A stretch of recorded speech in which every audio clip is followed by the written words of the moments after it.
What is artificial intelligence? And how is it affecting our world? Should we be afraid of AI? And what could it mean for our future?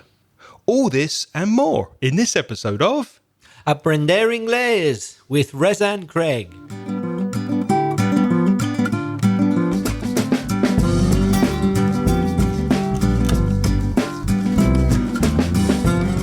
Hello, I'm Craig.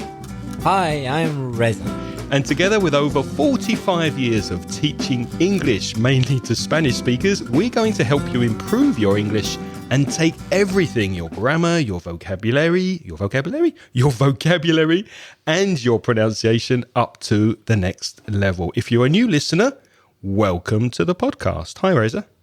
Hi, Craig. How are things going? Very well, thank you. How are you? I'm very well. I can't complain. It's a very typical British way of saying, good, I can't complain. British people usually say, oh, not bad. Bad. Never good, just not bad. First, we have a message this week from Nicolas from Colombia. Hello, Reza and Craig. This is Nicholas from Colombia. I'm 17 years old, and I've been listening to your podcasts for about 1 year now, and I hadn't recorded an audio message for you yet. I got motivated to do this because back in episode 212, you told us that you love hearing our voices. So I'm still motivated to do that, even though it was like 2 months ago. And I also listened to the voice message from Santiago from Colombia, so I thought it'd be fun if I did the same. I also want to say that I love your podcasts because I find them very helpful, and I find the duration is the exact and the perfect that I need, because it's about the same amount of time that it takes me from my house to where I need to go. So I always listen because it's about 40 minutes, right, each. So I listen to them every time I'm on the bus. And I love them, really. Thank you for your efforts and teaching us English. Bye.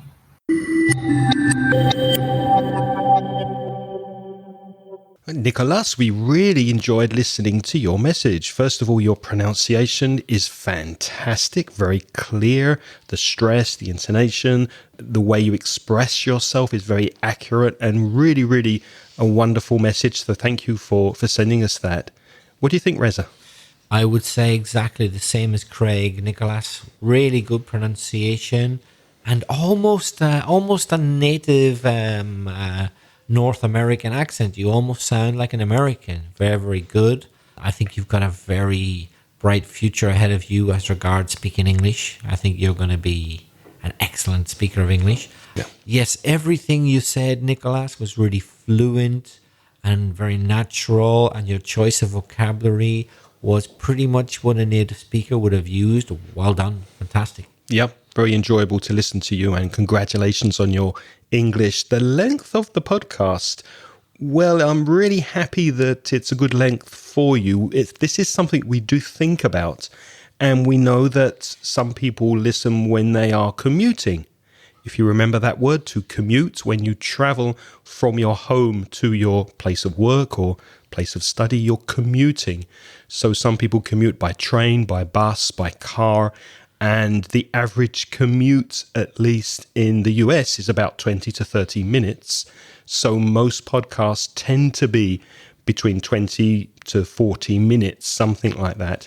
We try to keep our podcasts between 30 and 40 minutes, more or less, because that's also the length of an academic hour of study, is usually 40, 45 minutes. So we try not to make it too long, because we don't want you to get tired of listening and learning English. But please let us know if you are happy with the length of this podcast. So do you think it's a good length, 30 minutes, 40 minutes? Would you prefer it shorter?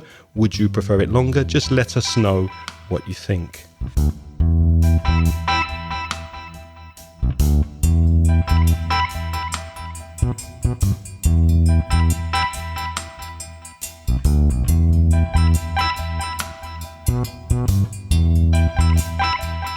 We've also got another voice message, but this time from Madrid in Spain, and it's from Jesus, who passed the C1 exam.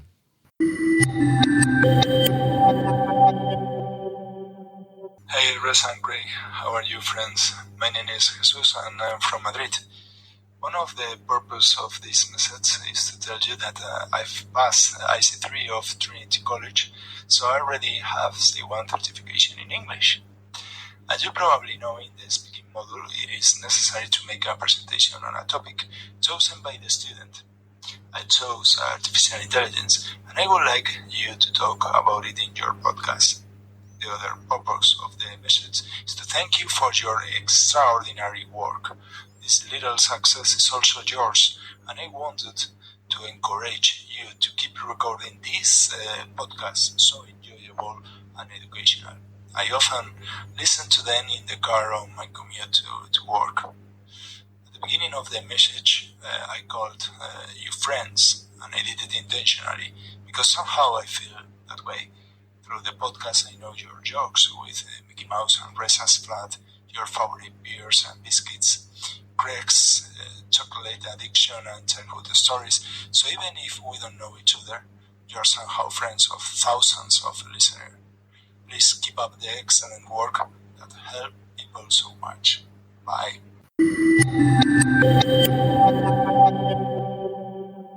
Well, Jesus, thank you very much for your lovely message. We really appreciate your appreciation. We appreciate you. Yes, it means a lot to us when people send a message, even if it's just to say, keep going, like Jesus, he encourages us to keep going. And yeah, we kind of get to feel like we know our listeners a bit as well, particularly people who have given in feedback more than once. We kind of get to know a little bit about them. So please, Jesus and Nicolas and everybody, don't be afraid to repeat your feedback. Get in touch with us as often as you like. We'll get to know you a little bit, just like you'll get to know us a bit by listening to the podcast. Absolutely. And of course, you're also practicing your English. I mean, you can record and re-record your message as many times as you want to keep perfecting your speaking.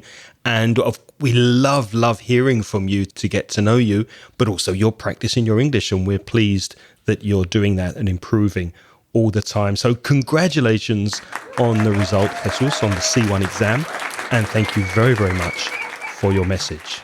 So far, Jesus, Craig's been very good. He hasn't had any chocolate yet, but there's a lovely looking bar of chocolate just over on the table there, and I don't know if he's going to last to the end of the podcast. We'll see. Well, maybe I'll save it for a reward after we finish this podcast, because we usually record 2 or 3 podcasts together. So after this podcast, I'll make Reza and I a nice cup of tea and we'll have some chocolate biscuits.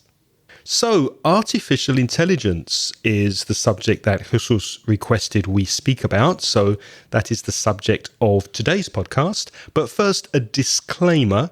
Disclaimer means we're not taking responsibility, because neither of us, Reza nor I, know much about this, but we'll talk about anything because we love talking. So here we are talking about something we don't know a lot about: AI, artificial intelligence. Reza, I did find a definition on the internet. Would you like to read it? What is artificial intelligence?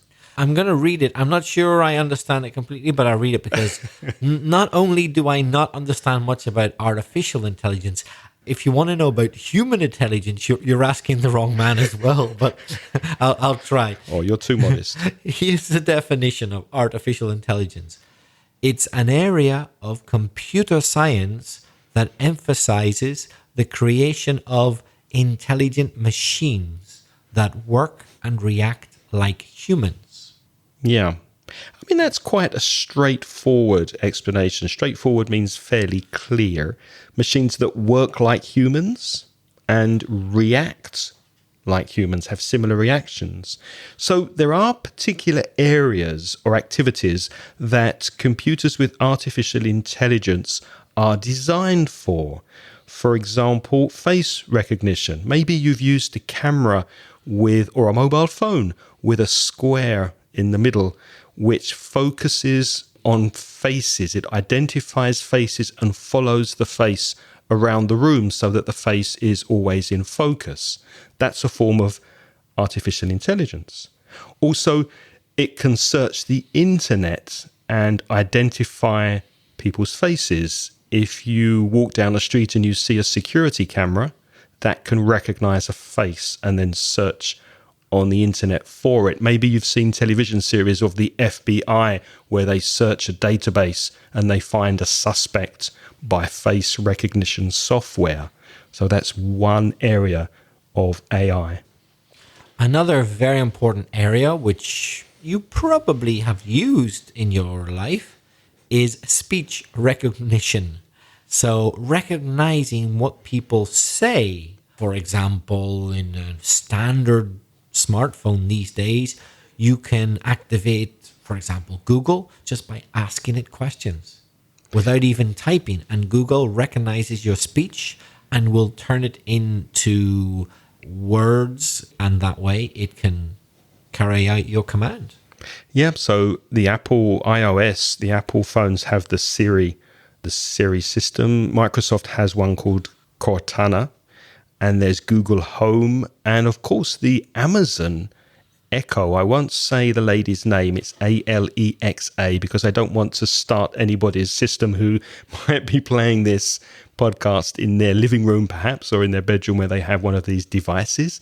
But have you ever seen or experienced these Amazon devices or Google Home devices that are connected to the internet?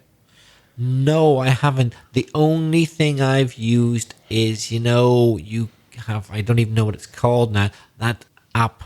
It's an app that Google have that you can activate a search using your voice. Mm-hmm.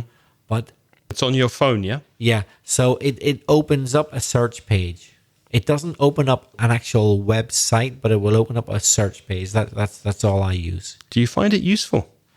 Yeah, it can be. Yeah, I have used it, to be honest. It's not something I would use a lot, but I see the value of it where you're in a situation that's going to be really hard to type. Might be dark, or your fingers are trembling, or you've hurt your hand or something like that. You're driving you're using a hands-free system. So, yeah, it's a very, very good invention, very useful.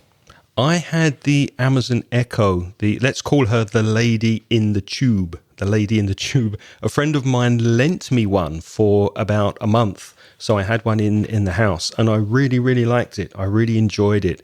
Unfortunately, it doesn't connect to Google. I think Google block it somehow, so you can't do Google searches with it. It does have limited information. It's really good for playing music, podcasts, finding out the weather, setting alarms, timing something when you're cooking, waking you up in the morning. I really, really enjoyed having it. So I would probably be buying one at some point in the future. Craig, you mentioned podcasts, and of course, we like to think that you can learn quite a lot listening to our podcast. So the general area of learning, can you think of how artificial intelligence can be applied to learning? Well, I've just given one example. I mean, if you do have one of these devices in your home, you could have a conversation with it. Sometimes I'm working a lot alone, and I do get a bit lonely sometimes when my wife's not home. So I'd have a conversation with this Amazon device. I'd say the lady's name. What are you wearing? What's the weather like in London now? Play BBC News, tell me the news, tell me the time. And you do actually have a conversation in English with it. So you could practice your English with a device like Google Home or the Amazon Echo. Yeah. I'm curious, Craig, when you ask her what she's wearing, just how much detail do you go into? Because fair enough, her dress or her shoes or whatever, but do you go into much further detail than that? No, I tried, but she was quite modest and she didn't tell me. No. But have you really asked for it? It could be a laugh to say, "Come on, tell us what you've got on," and be a bit rude, and maybe they're programmed to say no comment or something. Yeah, I mean, it's quite limited, but it's interesting to find the limitations. It's interesting to know what they're programmed to tell you and what they're programmed not to tell you, depending on the information they have access to. So it can be frustrating when it doesn't have information, but it's also quite entertaining to play around with it. And I think it's amazing technology. And the speech recognition is very, very good. And I know they've just recently started to sell the Amazon Echo in Spain about a month ago. So you can get one if you live in Spain now. And with the app on the mobile phone, you can change the language from Spanish to English. So you could use it in Spanish, but when you want to practice your English, just change the language to English. I agree with you about how good speech recognition can be in such things. Even the very basic Google app I have on my smartphone tends to recognize everything the first time. So then, can you explain to me then why when you phone up a bloody and irritating mobile phone company, that they never seem to recognize what you say? If even my smartphone can handle it, how come they say, "What is your reason for calling?" If you're phoning about your telephone, say telephone. If you're ringing about your internet, say internet. And I say internet. And they say, you're ringing about your telephone. Has that sort of thing happened to you? Yes. It's so common. Can't they get that a bit better on the phone company helplines? What's going on there? They should. I don't know why that happens, but it's really, really irritating. And why can't you just speak to a person? You should be able to speak to a real person anyway.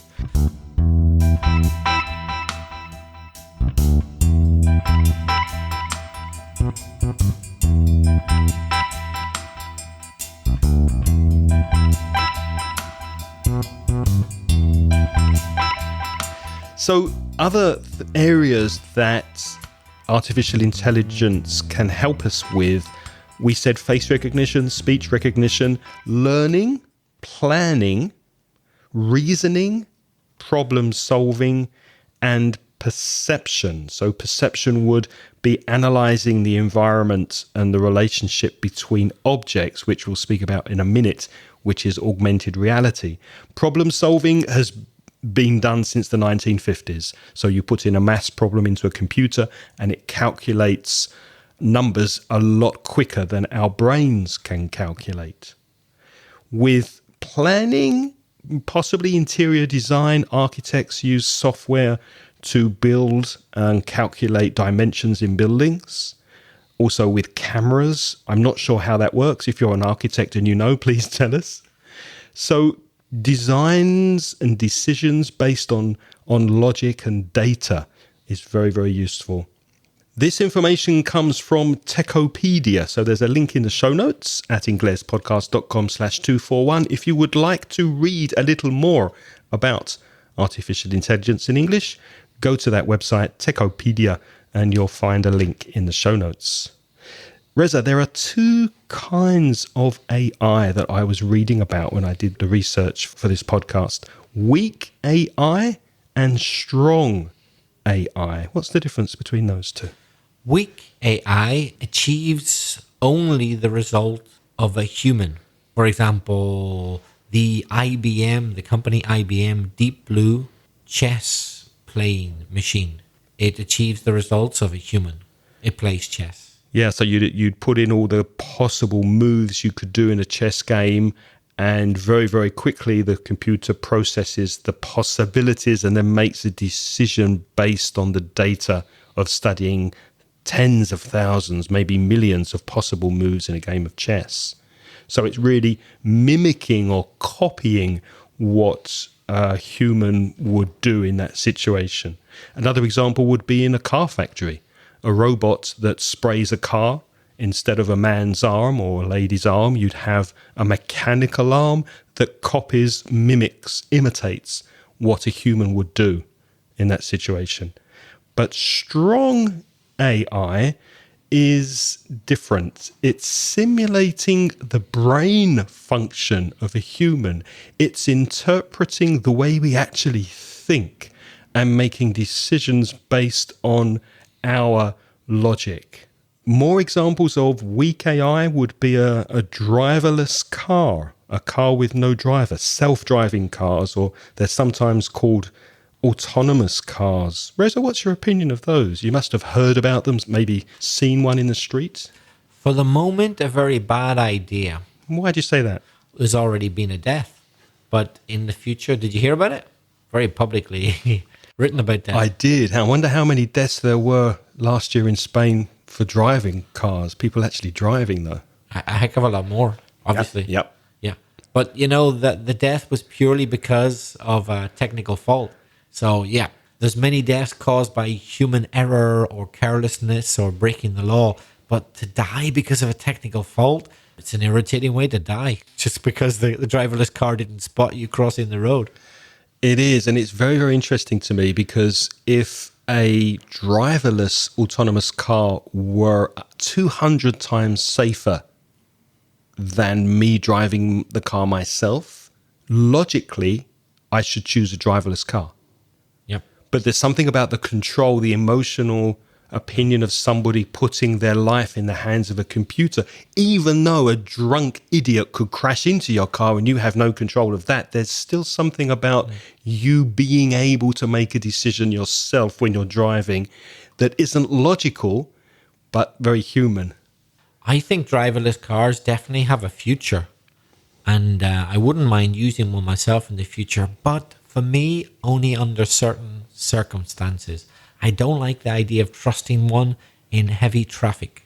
Mm-hmm. But for example, imagine I'm in the countryside and there isn't a lot of traffic about on a very straight road. Why not use a driverless car? Even if there is a technical fault, not much can go wrong because there's not a lot of traffic or no pedestrians, people who walk around me. So why not? But in busy city streets or even in motorways with a lot of traffic, I'm not sure. Because even if it's 50 million times safer than a human, technical faults happen. Mm-hmm.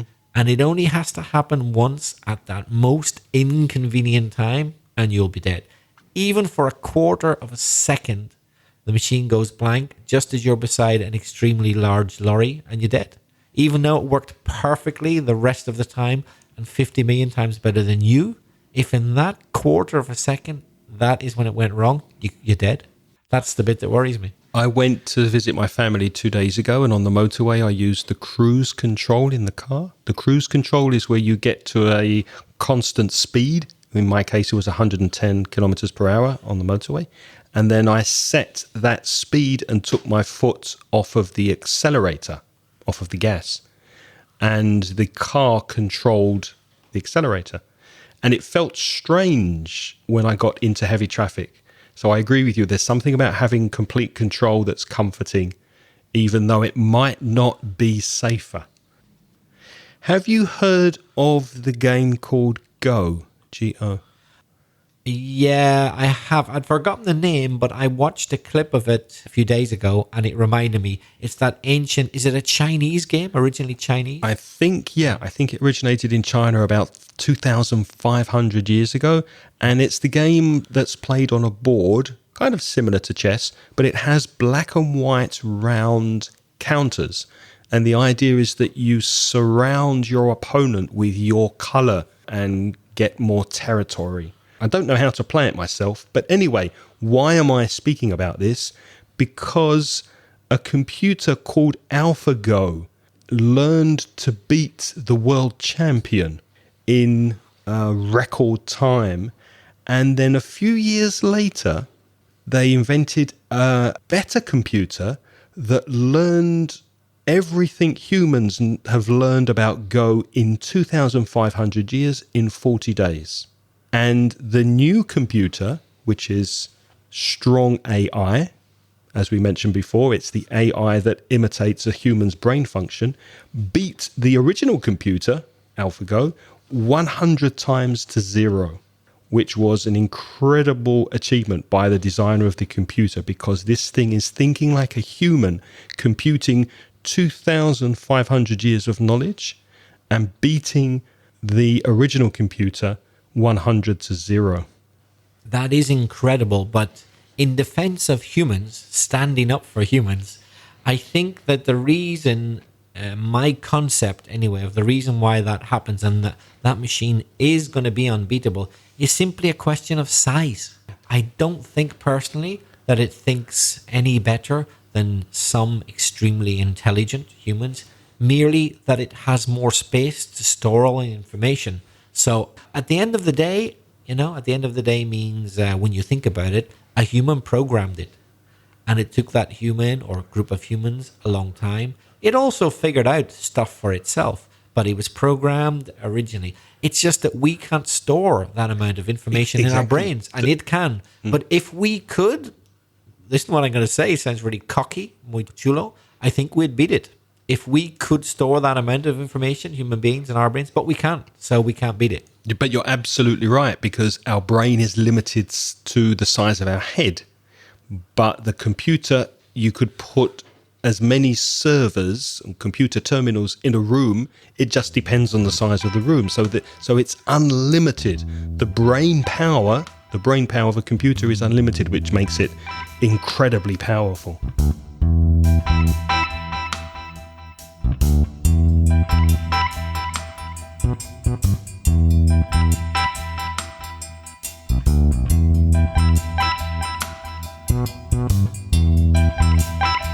Let's look at another use of AI. Do you use Spotify?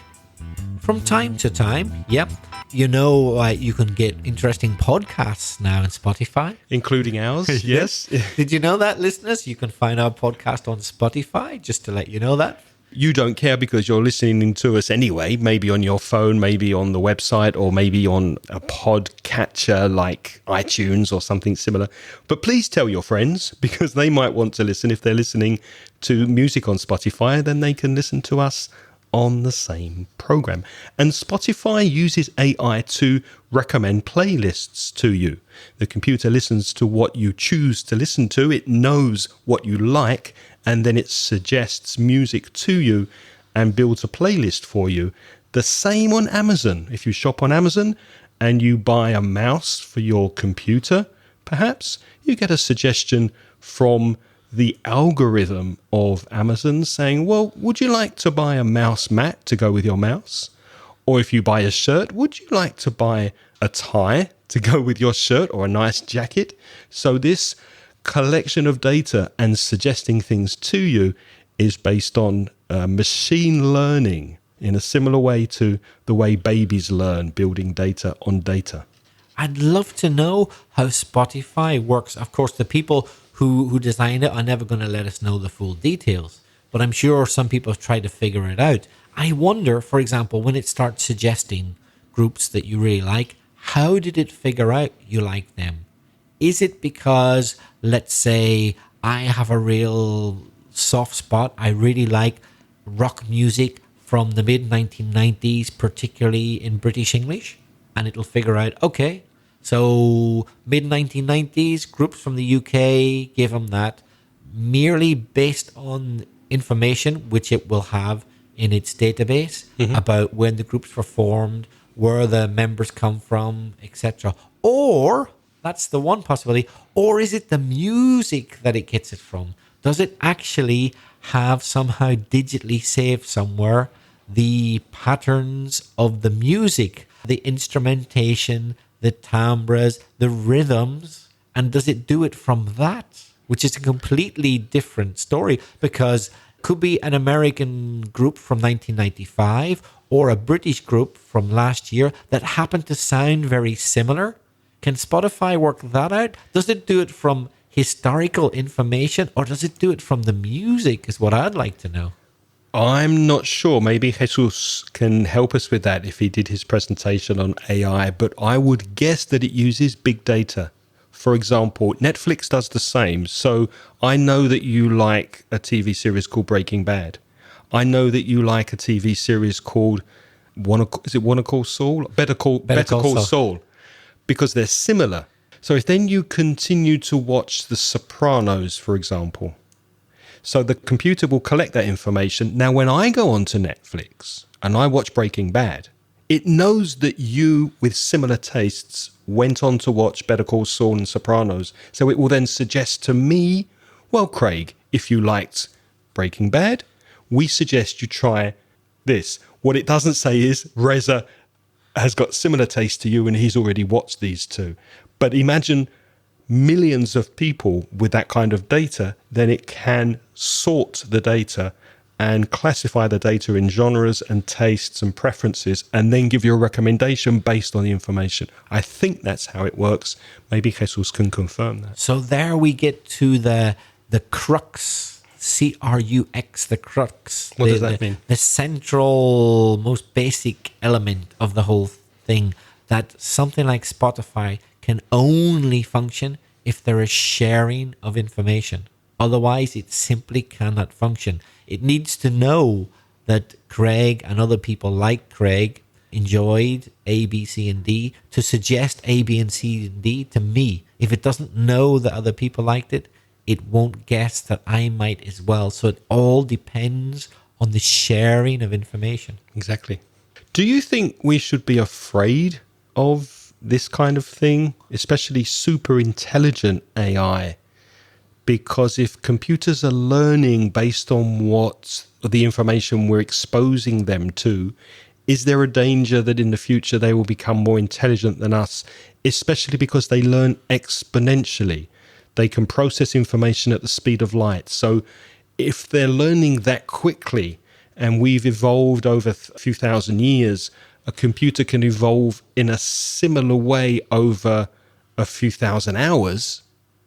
Will they ever be in a position to decide that we shouldn't exist in the same way we might step on an ant because we don't think that ant or that cockroach or that fly should exist? You're talking about the Terminator quite a kind of scenario here. That's the Hollywood view of it. But what do you think? Because it did make me think when I watched a couple of documentaries on this.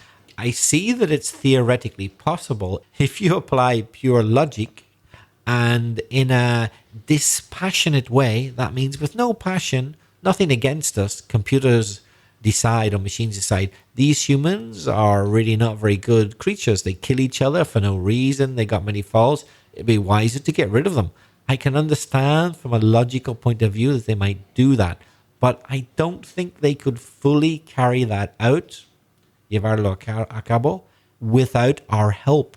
And of course, I can't see us all. What do you mean by without our help? They could start the process, but I don't think they could fully execute it. They couldn't get rid of all of us unless we somehow help them to do it. I just don't think they're capable. Give it a pretty good go. They could decide to let off a few nuclear weapons and things like that, which would do us a lot of harm. But I'm not sure they could completely wipe us out. Only if we help them to do it. Mm-hmm. We already have pilotless drones that are bombing bases in Syria and Iraq and other places. But that's a computer flying that thing. Yep. It's not a person. Yep, I guess in theory it's possible. I just have the feeling it's not going to happen. But yeah, you know, people have said similar things and they've happened. I can't imagine it happening, but I understand theoretically it is possible. What about you? Yeah, I think it depends how much we expose the information to the computers and how much we allow computers to make decisions for us. I think if we go past the line and computers are making decisions for us that they shouldn't be making, that could get to a dangerous position. Before we wrap up, I'd like to look at the difference between intelligence and wisdom. Wisdom, I didn't know the Spanish word for this. Wisdom is sabiduría. I knew wise is sabio. So wise is the adjective, a wise man, a wise person, a wise woman. But wisdom is the noun. And intelligence, what is the difference, Reza? Well, the way I see it is wisdom is using your experience intelligently. For me, that's wisdom. So it's a cliche, but it's true that the older tend to be wiser because they simply have more experience to use. If you've only been around 18 years, you could be extremely intelligent, but you don't have that much experience to use. So you can use what you've got to the maximum. Mm-hmm. But if that same person grows another 50 years, then they got a lot more experience to use. So they, in theory, should be even wiser. That's true, except if you're like me, who I don't use my experience to learn from, so I keep repeating the same mistakes. So, yeah, I think a wise person knows not to make the same mistake twice. There's also a difference between virtual reality and augmented reality. So I think we should clarify that before we go. VR, virtual reality, and AR, augmented reality. What's the definition of virtual reality, Reza? Let's start with that. So VR is defined as the use of computer technology to create a simulated environment. So that's when, like, when you put the goggles on your eyes, you may have seen that on TV.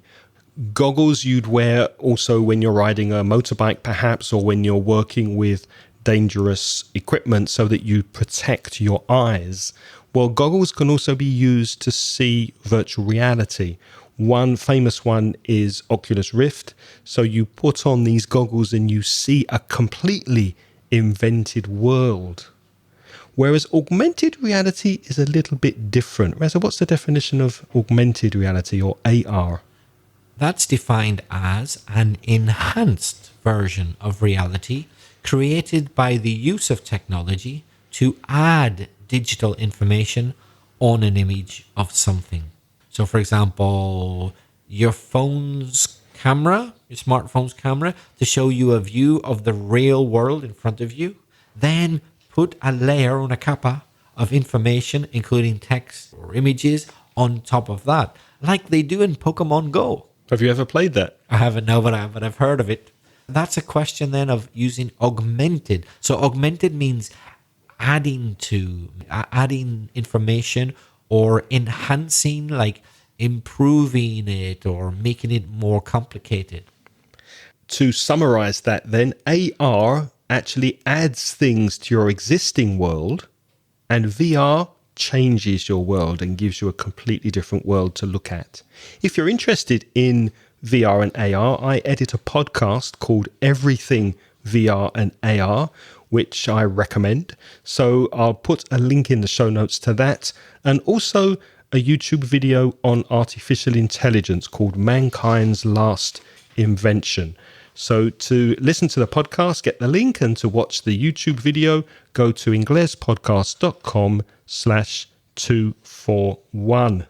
Just before we leave it there, let's just talk about a few general things without getting too technical now. Did we get technical? No, well, Not really. okay. Well, for us we did. Yeah, For us, it was quite it was quite technical. But for those of you who, like us, don't know that much about it, but you have maybe an opinion about it, here's a good question for you, Craig. What can humans do that computers can't? Love. Ah, of course. Don't think computers can love. I'm not sure if they can have emotions. I'd say not, but I really don't know. You're going to have to define emotion to know. Well, can they get sad and cry? Can they feel sad? Can they feel happiness? Can they feel amazement? Those emotions that we feel on a daily basis. Can they feel depressed because the podcast wasn't successful? Can they feel those things? I have a feeling, I have the sensation that they can't, because people react differently in different situations. What makes one person sad can make another quite happy, or what amazes one person can bore another. So it's subjective. We have different feelings, so I can't see how computers have that, because it's a totally subjective thing, and I can't conceptualize how they could have feelings. I can't imagine it. It could know what makes a person angry and then make a decision based on that information. Yeah. Another thing it can't do, I think, is make moral decisions. For example, if there's a village that doesn't have enough food for the whole village, perhaps a computer would decide to kill half the village, which is logical, because then you feed the people and they survive well. But we probably wouldn't do that because it's not morally correct. What about self-sacrifice? Do computers know about that? Some people don't know about it, but some do. Would you be prepared to give up your own life to save someone else? Calculated by a computer? That's silly. Why would you do that?